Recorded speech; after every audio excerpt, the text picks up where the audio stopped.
अस्सलाम वालेकुम, मैं हूँ रिजवान अशरफ। पाकिस्तान में आर्टिकल 245 के तहत मुहर्रम उल हराम में पूरी मुल्क में फ़ौज को तलब कर लिया गया है और ये फ़ौज उस वक्त तक रहेगी जितनी देर तक 10वीं मुहर्रम मुकम्मल नहीं हो जाती। तो ये पाकिस्तान में पहला कदम उठाया गया है हुकूमत पाकिस्तान की जानिब से मुहर्रम उल हराम के सिलसिले में, और पूरे पाकिस्तान में फ़ौज को तलब कर लिया गया है। दूसरा अहम तरीन मामला ये है कि शहबाज शरीफ ने नवाज शरीफ के साथ डबल गेम की है और धोखा दिया है। ये किस किस्म का धोखा है और शहबाज शरीफ ने इसमें क्या किरदार अदा किया है और किस तरीके से ये जो शरीफ ख़ानदान की जंग है, जानशीनी की जो लड़ाई है, ये बढ़ती चली जा रही है। ये अहम तरीन मामला, इसके बारे में अहम तरीन इंफॉर्मेशन मैं आज आपके साथ शेयर करने जा रहा हूँ। इसको आपने सुनना है और बड़ा गौर से सुना है, इसको समझना है, ताकि जो शरीफ ख़ानदान के अंदर जो जानशीनी की लड़ाई है, जंग है, वो आपको समझ आ सके। देखिए, ये यहाँ पर पाकिस्तान में बात की जाती है कि शरीफ ख़ानदान के अंदर कोई लड़ाई नहीं है, कोई जंग नहीं है, किसी किस्म का इनके दरमियान कोई रौला नहीं, कोई मसला नहीं, और ये आपस में बड़े सब अच्छा की रिपोर्ट देते हैं, सब अच्छा की बातें करते हैं कि इनके दरमियान कोई लड़ाई झगड़ा नहीं है जानशीनी का। और जानशीनी का मसला जो है वो उस वक्त पैदा हो गया था जब नवाज शरीफ को डिस्क्वालीफाई कर दिया गया था, नवाज शरीफ को नाअहल कर दिया गया था। उस वक्त ये मसला पैदा हो गया था कि आखिरकार पार्टी को टेक ओवर कौन करेगा, क्योंकि जैसे ही नवाज शरीफ को निकाला गया, नवाज शरीफ को डिस्क्वालीफाई किया गया, उस वक्त नवाज शरीफ प्राइम मिनिस्टर था, वज़ीर आज़म था। तो जैसे ही वहाँ से डिस्क्वालीफाई किया गया, उसके बाद पार्टी लीडरशिप से भी डिस्क्वालीफाई कर दिया गया कि वो पार्टी का ओहदा भी नहीं रख सकते। तो जब ये फैसला आ गया था, उसके बाद फिर ये बहस शुरू हो गई थी कि आखिरकार पार्टी किसके हवाले की जाए, किसके सुपुर्द की जाए, किसको ये पार्टी सौंपी जाए। उस वक्त तो वक्ती तौर पर यह फैसला किया गया कि शहबाज शरीफ को ये पार्टी सरबराही दे दी जाए, पार्टी की सदारत दे दी जाए।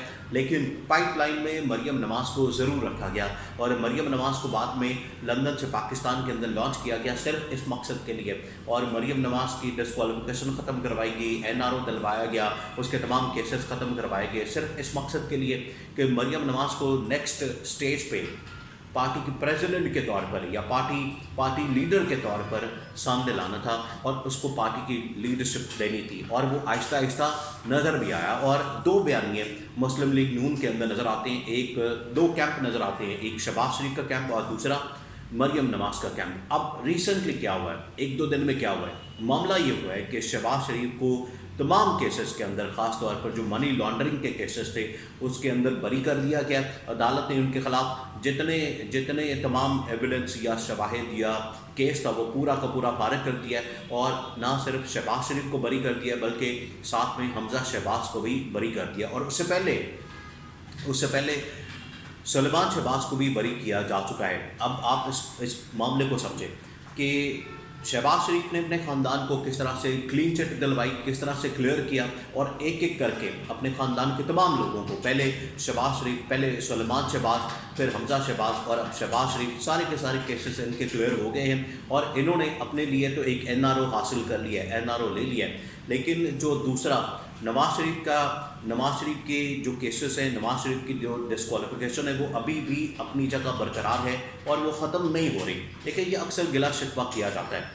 नवाज शरीफ अक्सर ये बात करता है मुख्तलिफ मुलाकातों में, मीटिंग्स में, खुफिया तौर पर जो मुलाकातें इनकी होती हैं लंदन के अंदर भी और दुबई के अंदर भी, और जो इनके दरमियान 1-to-1 मीटिंग्स होती है, उसमें यही डिस्कशन होती है कि शहबाज शरीफ, तुमने तो अपने सारे केसेस माफ़ करवा लिए, तुमने सब कुछ अपने आप को क्लीन चिट करवा लिया, क्लीन चिट ले ली और सारे केसेस ख़त्म हो गए, मनी लॉन्ड्रिंग हो या कोई भी केस हो।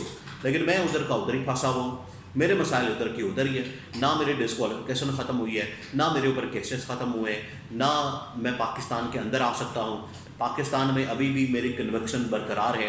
एक इन्होंने जो डिस्क्वालिफिकेशन है, उसके बाद जो नाअहली होती है, नाअहली की जो मुद्दत है, उसको जो इलेक्शन एक्ट है उसके अंदर तरमीम करके कह दिया कि वो 5 साल कर दी है और नवाज शरीफ डिस्क्वालिफिकेशन जो है वो उसकी ख़त्म होगी, वो क्वालिफाई कर गया है।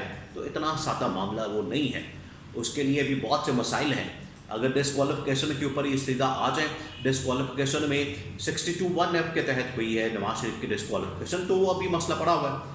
वो जितनी देर तक वहाँ पर तरमीम नहीं होगी उतनी देर तक डिस्क्वालिफिकेशन ख़त्म नहीं हो रही। सेकंड ये कि नैब लॉ के तहत भी नवाज शरीफ को सज़ा हुई है, तो नैब लॉ के तहत जब सज़ा होती है उसके बाद 10 साल की नाअहली होती है, तो वो वहाँ भी नाअहली पड़ी हुई है।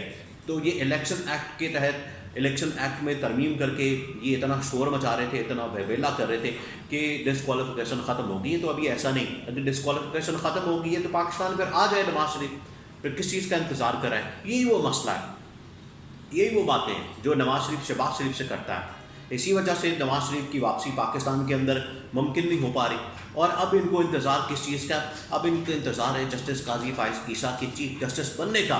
जी, ये इंतज़ार करें कि चीफ जस्टिस उमर अता बंदियाल जाएगा, नया चीफ जस्टिस काजी फाइज ईसा आएगा, वहाँ पर फिर ये अपनी सारी गुजारिशात, सारे मामलात लेकर जाएंगे और वहाँ से फिर इनको क्लीन चिट मिलेगी। यहाँ से इनको उम्मीद है कि हमें इंसाफ मिलेगा, वो इंसाफ जो ये चाहते हैं, जिसमें NRO, जिसमें डिस्क्वालिफिकेशन ख़त्म हो और चौथी बार वज़ीर-ए-आज़म बनने का जो रास्ता है वो हमवार हो।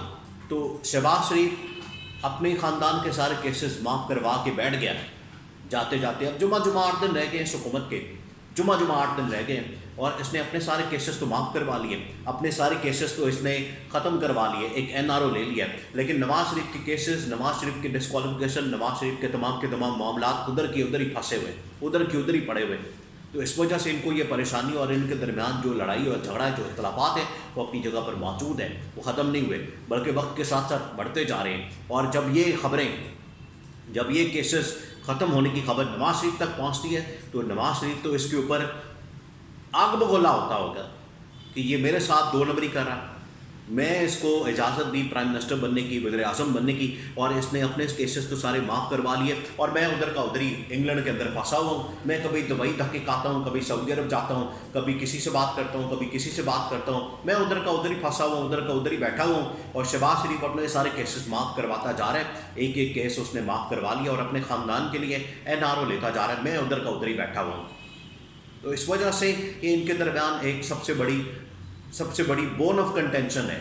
और ये शहबाज शरीफ ने डबल गेम की है नवाज शरीफ के साथ। पहले तो उसने यही कह के ये प्राइम मिनिस्टरशिप ली थी कि मैं आऊँगा पाकिस्तान के अंदर, फिर आके ये सारे केसेस नून लीग के ऊपर जो है, ख़ास तौर पर नवाज शरीफ, मरियम नवाज के ऊपर, ये सारे केसेस पहले माफ़ कराऊँगा, पहले NRO दिलवाऊँगा, पहले डिस्क्वालिफिकेशन ख़त्म कराऊँगा और फिर चौथी बार वज़ीर-ए-आज़म बनने के लिए नवाज शरीफ का रास्ता हमवार करूँगा। लेकिन ऐसा कुछ नहीं हुआ।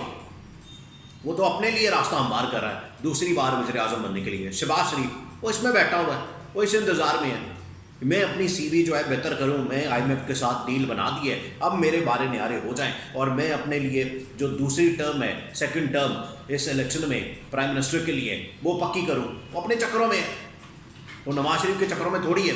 तो ये सबसे बड़ा इनके दरमियान जो इख्तलाफात, इनके दरमियान जो मामलात हैं, वो फंसे हुए हैं।